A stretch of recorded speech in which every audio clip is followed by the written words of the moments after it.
حدیث نمبر 90.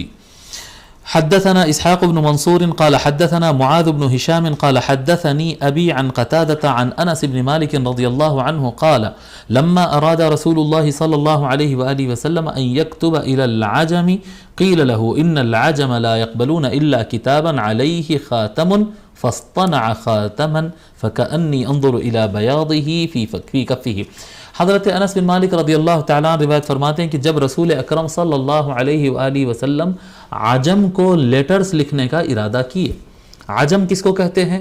یہ یعنی اس زمانے میں عرب کا بڑا وہ ترہ تھا، ان کی ناک بڑی اونچی رہتی تھی عرب کی. ان کا کہنا یہ تھا، اور تھا بھی، یعنی عام طور پہ اکڑ اور کیا کہتے ہیں شان وہی لوگ کرتے ہیں جن کے پاس کچھ ہوتا ہے جی. تو عرب کا مسئلہ یہ تھا کیونکہ ان کے پاس عربی زبان تھی، عرب کے پاس عربی زبان تھی، تو وہ عربی زبان کی وجہ سے یعنی عربی زبان میں اتنی کثیر وکیبلری ہے، اس کے اندر اتنے انداز بیان ہیں. آج بھی روئے زمین پر سب سے بڑی زبان عربی ہی ہے، یعنی بولی کے اعتبار سے نہیں کہہ رہا ہوں لیکن گنجائش کے اعتبار سے عربی زبان میں جتنی گنجائش ہے، جتنا ڈیپ جاتی ہے اور جتنا ایزی ہے بولنے کے اعتبار سے، سیکھنے کے اعتبار سے سب سے آسان زبان عربی ہے.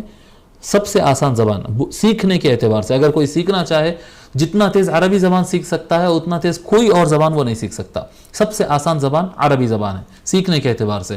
اور جب آپ اس کو پھیلاتے جائیں گے تو یہ ملینز میں اس کی وکیبلری ملے گی آپ کو، ملینز میں. اور اس کا ایسا سسٹم ہے کہ یہ عربی زبان ان لمیٹڈ زبان ہے، اس میں ورڈ خود بخود کریٹ ہوتے ہیں، اس میں سسٹم ہے جس کی وجہ سے ورڈز بنتے ہیں. دوسرے زبانوں میں ورڈ بنانا پڑتا ہے، اس میں آٹومیٹک بنتے چلے جاتے ہیں، اس میں مادہ سسٹم ہوتا ہے. انشاءاللہ کبھی لینگویج پر گفتگو کریں گے تو آپ کو سمجھائیں گے کس طرح سے الفاظ اس کے اندر بنتے چلے جاتے ہیں. تو بڑی یعنی ان لمیٹڈ زبان ہے، غیر محدود زبان ہے یہ عربی زبان.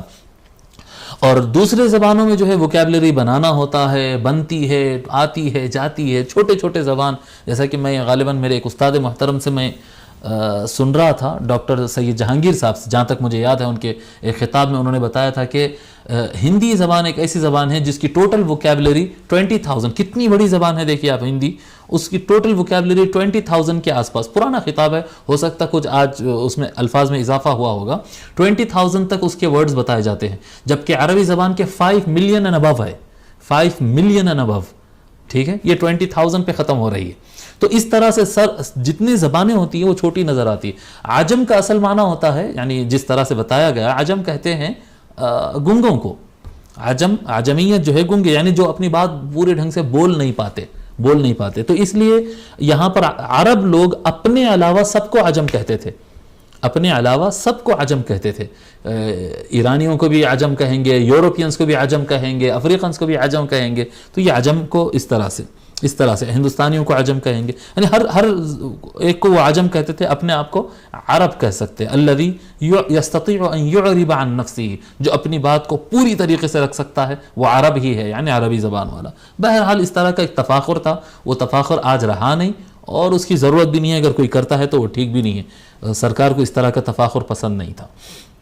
ٹھیک ہے، جب رسول اکرم صلی اللہ علیہ وآلہ وسلم عجم کو یعنی غیر عرب کو لیٹرز لکھنے کا ارادہ فرمائے تو ان سے کہا گیا، حضور صلی اللہ علیہ وآلہ وسلم سے عرض کیا گیا کہ یا رسول اللہ، بے شک عجم اس لیٹر کو، اس مکتوب کو، اس خط کو ایکسیپٹ نہیں کرتے جس پر اسٹیمپ نہ ہو.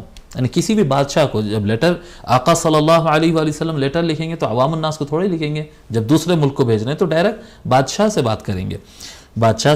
تو ان العجم لا يقبلون الا کتابا علیہ خاتم.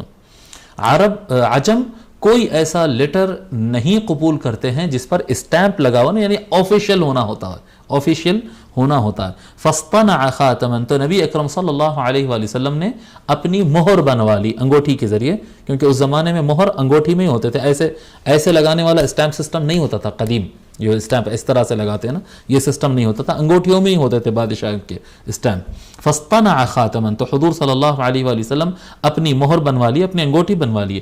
فکأنی انظر الی بیاضہ فی کفہ، فرماتے ہیں بس مجھے خیال ہو رہا، میں اپنے آپ کو محسوس کر سکتا ہوں آج بھی.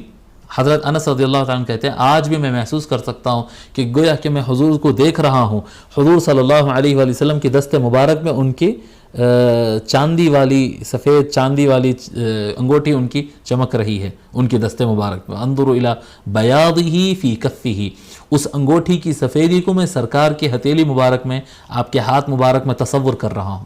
اسلام میں تصور کی بڑی اہمیت ہے، تصور کی بڑی اہمیت ہے، لوگ سمجھتے نہیں ہیں. حضور اکرم صلی اللہ علیہ وآلہ وسلم بھی، جو ہم کچھ دن پہلے احادیث شریفہ پڑھے تھے، حضور صلی اللہ علیہ وسلم فرما رہے ہیں میں نے عیسیٰ کو دیکھا، عیسیٰ علیہ السلام عروہ کے مشابہت رکھتے تھے، عروہ الثقفی کے مشابہت رکھتے تھے. میں نے جبرائیل علیہ السلام کو دیکھا، وہ دحیہ سے مشابہت رکھتے تھے. جی ایک ایک نبی کا نام لیتے بولتے ان سے مشابہت رکھتے. کیا ضرورت ہے بھی؟ موسیٰ علیہ السلام کا قد کیا تھا، عیسیٰ علیہ السلام کا رنگ کیا تھا، یہ سب سوچ کے کیا فائدہ ہے؟ نہیں ہے. آقا صلی اللہ علیہ وآلہ وسلم اگر کچھ تصور بتائے ہیں اور تخیل بتائے ہیں تو یہ جو امیجنیشن رہتا اور تصور رہتا اور تصور شیخ رہتا ہے، جی یہ چیزیں انسان کے دل اور دماغ پر پازیٹیو اثرات دیتی ہے اگر اچھی چیز کا تصور کریں تو یہ اسلام میں اس چیز کی بڑی اہمیت ہے کہ آدمی اپنے پیر کو یا نبی صلی اللہ علیہ وآلہ وسلم کا تخیل کرے اور تصور کرے. اور ہم اس کتاب کو پڑھ رہے ہیں اور ہمارے ذہنوں میں آقا صلی اللہ علیہ وآلہ وسلم کی طرف ہمارا دماغ تخیل میں، امیجنیشن میں اس طرف دوڑ رہا ہے. ٹھیک ہے.